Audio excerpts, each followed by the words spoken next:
this is Angela Clark with Threadwaggle Quilting, and today we're going to be continuing our journey to learn how to use our quilt paths, and we are going to be talking about 2 ways to save in Power Panto.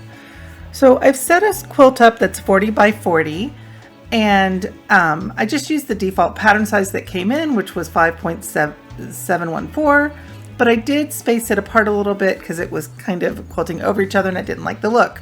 So this is the way that I want to quilt this design on all the quilts that I'm doing from now on. I always want my height to be the same size. I want my spacing to be the same, right?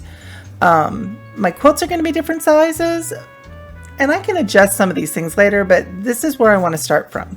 So this lets me control my density of quilting, right? So if I know I like this design to quilt at about 6 inches, I can set it up. Let's go ahead and change it to 6 inches so that we know that it's going to be 6 inches tall when it's quilting, and it's going to keep my vertical spacing the same, right? So I can change the height or even the size of my quilt. My vertical spacing will stay the same, or I can change the vertical spacing too. I can change flips or I can change staggers, right? And it will let me do all of that, okay?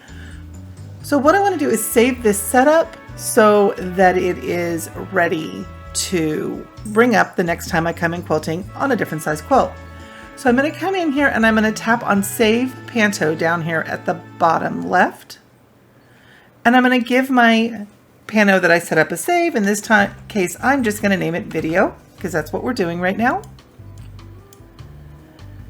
And it's going to save this as a Power Panto file, right? So once I have it saved, if I go back in and do Read Panto is going to be the opposite of Save Panto. So it's going to bring that file that I just saved up.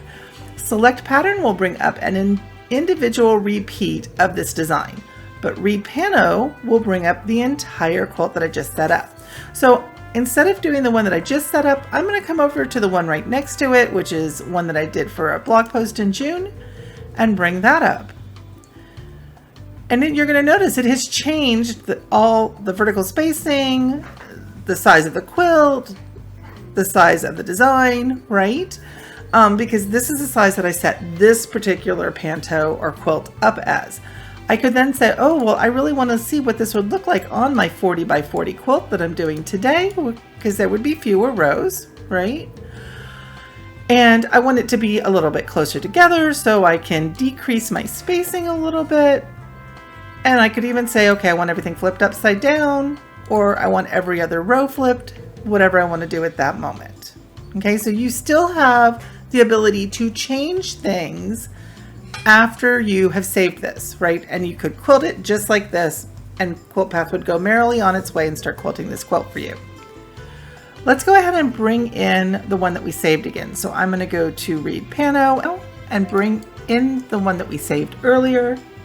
And it's going to bring it up at the sizing that we chose earlier. If I was ready to sew this, I would hit Sew in Zones. And then it's going to ask me if I want to save my zone. So this is the second way that I can save in Power Panto. This one is going to save how it took my quilt and cut it up.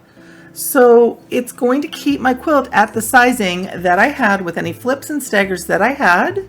Right? And all it's going to do is allow me to use the file that I had before.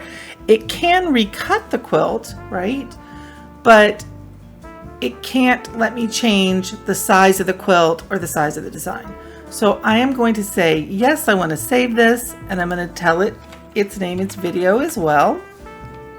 And this one is going to save as a ZPF or a Power Panto file. So I'm going to hit Enter and then hit Save.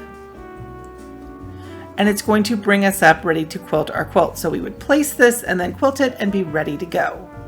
So let's see how we would use this file later if we had saved it.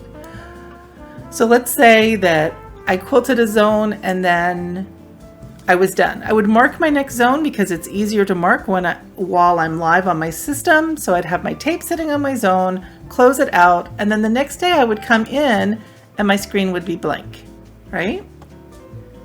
So all I would need to do is do resume sewing session in the top right hand corner, and then choose my video file. And it is going to bring me up already on zone 2 because it does think that I have done zone 1. If that wasn't the case, or if I was on zone 3, I could tap on zone 3 and it would let me quilt whatever zone I wanted to quilt. When I say OK, it's going to bring that zone into my quiltable space. Now, if I've shut my system down, Quilt Path has no idea where anything is, so I'm going to say no to this question most of the time when I'm asked, and it is going to allow me to then come in and set the next zone, and I would be off and quilting. So these 2 different ways that you can save give you a lot of power in Pantograph, in Power Panto, and a lot of control. It also lets you save things at a specific density so that you know things are going to quilt the way you like to see them quilt every time you quilt them. I hope you enjoyed our video, and I look forward to seeing you next week. Once again, I'm Angela Clark. I'm with Threadwaggle Quilting, and I hope you're having a happy quilting journey.